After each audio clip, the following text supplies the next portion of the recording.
You guys might be wondering why I'm crying. I was going through some stuff in my old storeroom, and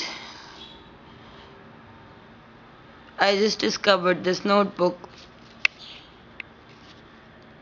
This one.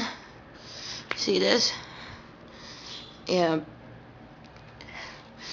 I just discovered this from my university times, and it reminded me of a friend of mine who I don't know is living or dead anymore. I don't know. And he was like a best buddy of mine, and I just don't know where he disappeared. The last that I knew of him, he was into some hardcore drugs. He was doing. He went as hardcore as getting hooked onto heroin. And he was with me in university. And he was technically my senior, but I don't know where. He hadn't been able to graduate for quite some time. And he had been trying hard. And then, I we had a semester break going on, and when I returned, I didn't know where he was, and I asked other people who also knew him, and they did not know either, and all his numbers were off, and there was nothing to be heard from his brother or anyone else. I didn't even have the guts to go visit his place because, his parents, they would not really appreciate a lot of friends coming in because they did not know who to trust and who not to, because of course, he was going through drug addiction and they could not trust a lot of people that he was seeing those days. And then, we tried tracing him and there was nothing. And then one day, this cousin of mine who was also with us in the same university, she mentioned that a guy named Zubair had been found dead, or she had heard that he was dead or something. And I asked her if this was the same Zubair that was a friend of mine and who had gone missing. But she did not know the details, and she only knew the first name of the guy who was dead. And from what other details she told me, I think it was pretty much the same Zubair who was my friend, and who once lent me this notebook.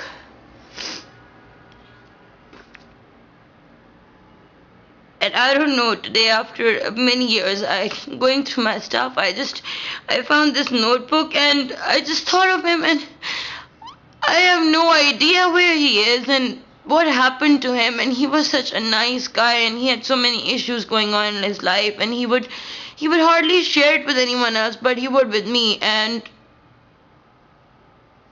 I don't know, looking at this,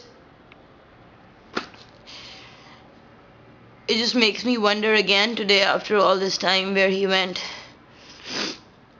where he is, if he even is in this world or not. And even if he is still in this world, I don't know what condition he is in. We never had anything more than just a friendship, but it was a very strong friendship, and we felt very strongly for each other as people, as human beings, and as friends.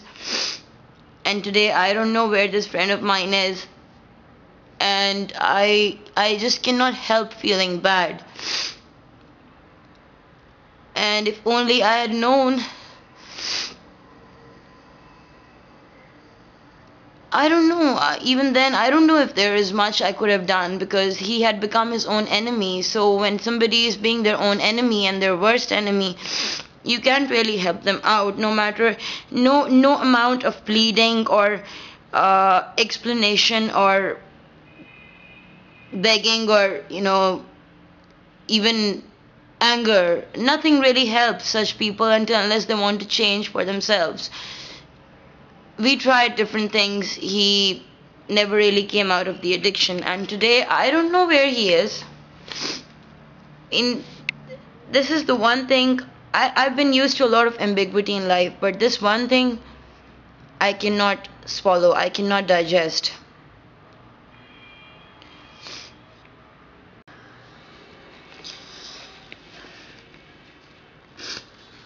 Yeah, so if only I had known, I guess the best that I could have done was that I wouldn't have gotten out of touch with him in the first place.